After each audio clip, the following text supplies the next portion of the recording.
It is now time for our selected abstract speaker, Francois. So yeah, maybe after. Do you have already done it?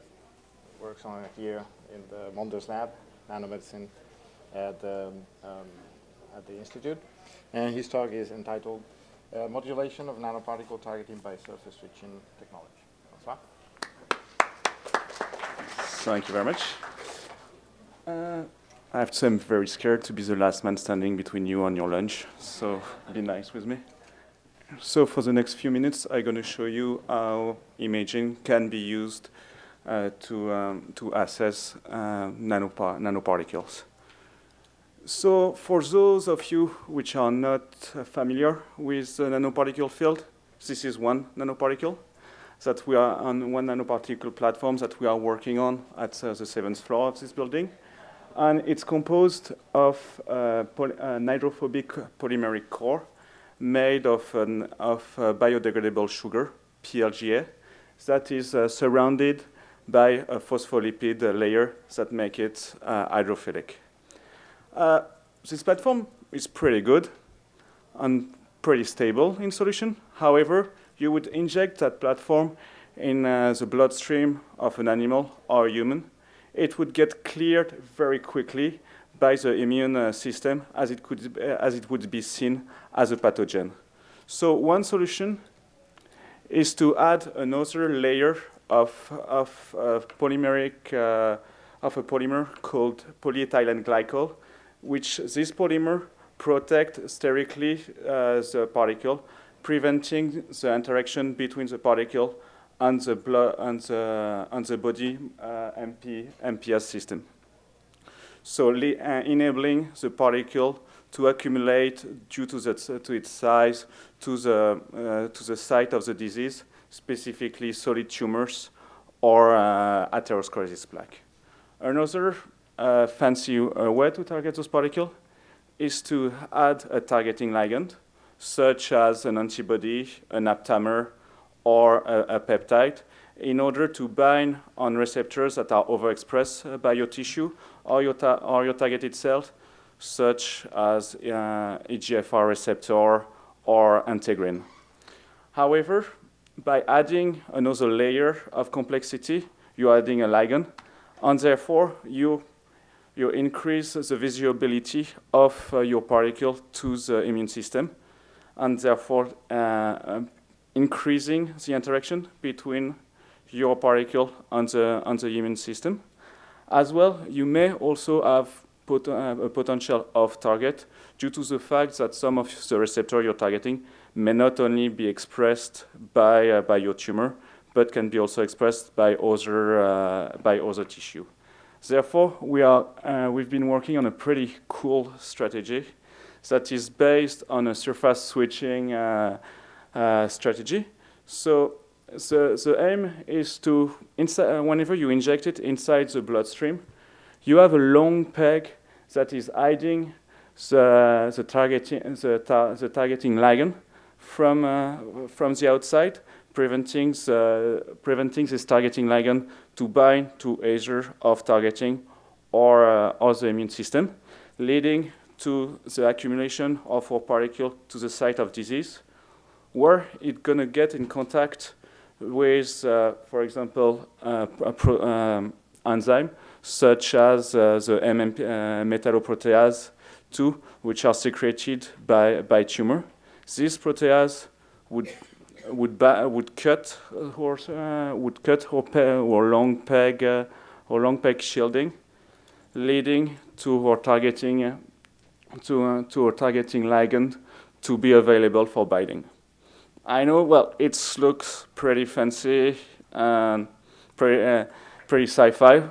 However, it's not too difficult to make. You just have to design a we designed a phospholipid, which is conjugated to our PEG polymer through just a small peptide that have been selectively designed to be cleaved only by the MMP2's enzyme. And in order to image our particle in vitro and in vivo, I decided to go with two contrast agents. One in the core, fluorescent contrast agent, Cy55, that is conjugated to the polymer, and use gadolinium DTPA on the using a phospholipid. Well, this looks pretty complicated. However, it's pretty easy to make. What you need is only a bucket of water with a bit of ethanol, stirring it, and just dripping an acetylnitrile solution containing your polymer. Your polymer being hydrophobic, as soon as it gets in contact in the water, it just aggregates on itself, forming the particle, forming the core of the particle, and the phospholipid goes on the surface of the core, making the particle, and voila. So, using this formulation method, I was pretty happy, as I can make some very small nanoparticle, less than 100 nanometers. And by adding different amounts of gadolinium, I can image those particles through MRI without changing the size or the polydispersity. So I can keep the same physical characteristic with those particles. So we first went for a proof of concept, and we used as a ligand biotin, and look at how our particle bind to streptavidin-coated plate. And the result I get was, whenever I add a PEG shielding to my particle, you can see a significant inhibition of the binding efficiency. And this, however, whenever you co-incubate your particle with CMMP2, you can see the binding going back, demonstrating that really you have a shielding preventing the binding that can be cleaved nicely by CMMP2.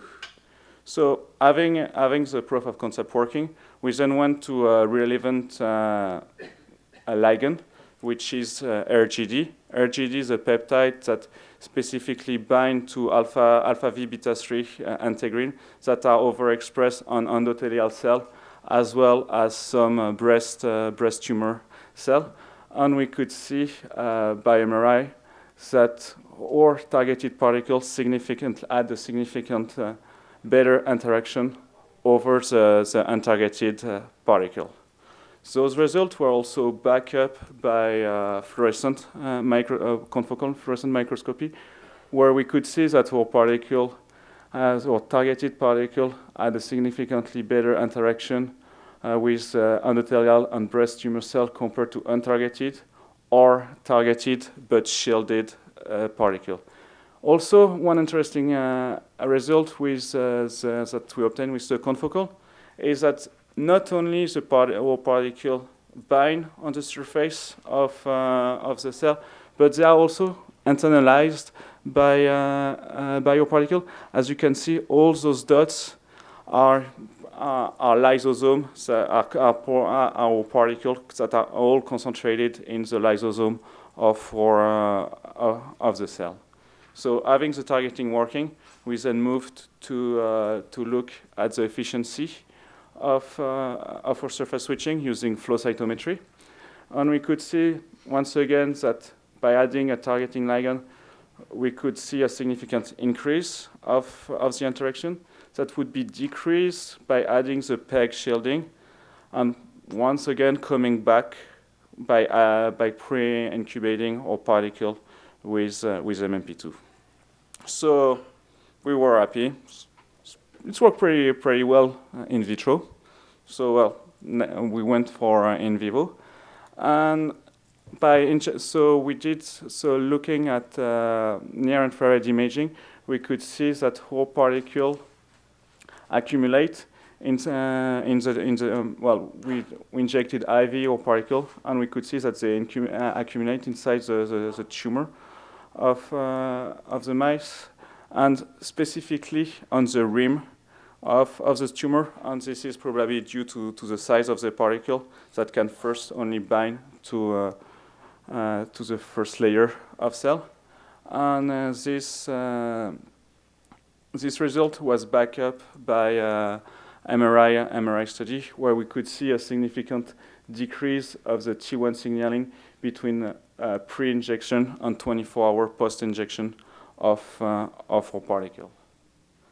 So, in conclusion, I can say that, well, using just a simple phospholipid, we can really create a surface switching particle that is specifically dedicated with MMP2, that MMP2 contact is required to have the surface exposure of our targeting ligand. And using two different imaging modality, we were able to see that our particle accumulate within the tumor. And the beauty of this strategy is that it's not just this example. By using another peptide, you could target another enzyme.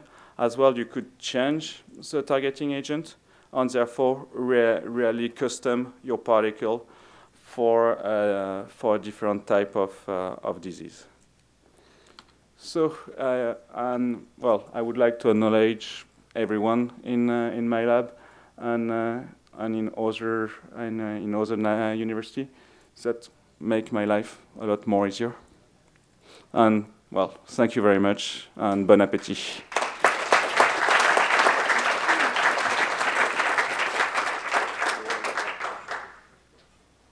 Thanks, Francois. We have time for one question from the audience. No? The food is over there. Okay, just we have a certificate and a little bit of money if you want to see the difference. Monetary. Paycheck. Thank you very much.